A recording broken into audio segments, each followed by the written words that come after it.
Advice on how to increase your chances of getting one. Courtney, good morning. Hi, good morning. We're talking about the home equity loans or secondary mortgages. A lot of people don't realize, though, that the lender is usually paying more for the secondary mortgage, Yeah, right? it's a little riskier for the lender of the secondary mortgage. If you think about it, that first mortgage is the primary lien on your property in case of default or foreclosure. That means the lender gets paid first. If that happens, a secondary lender, like the name suggests, takes a backseat. They get paid second.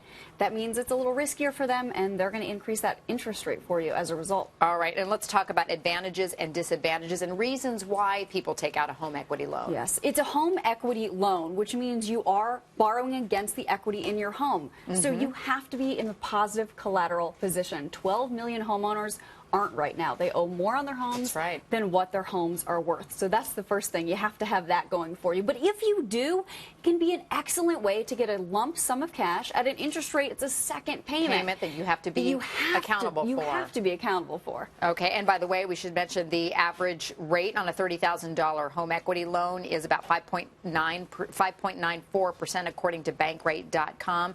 So how is the home equity line working now in the housing market the way it is right now? Is it available? It is, and you can get one. The banks want to give you a second mortgage because, like I said, they get paid more from that interest rate on the second mortgage than they do on a primary mortgage.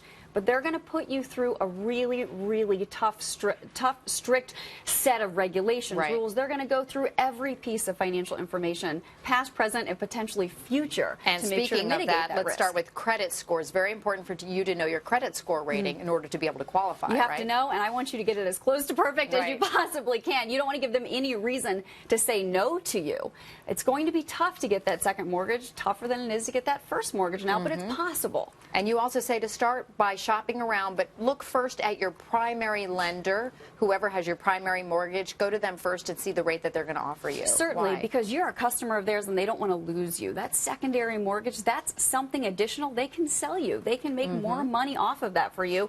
They want to give you something competitive so that you're compelled to stay with them. But still important to shop around, make sure you check the competition, see what the others are offering as well. Certainly, it's not personal, it's business. You may like your current banker, but you want to make sure that you get the best structured loan for you. Maybe you'll take a higher fee for a lower rate or vice versa. And then you say once you pick your lender, you want to ask for a good faith estimate. Yes, and they're required to give that to you within 3 days of the application, so you get an estimate of the fees and costs associated with that loan should they approve it for you. And most importantly, be sure to crunch the numbers and know that you can afford to budget that in, that extra payment that you're going to be making. A second mortgage can be a wonderful thing, but you have to be able to afford it.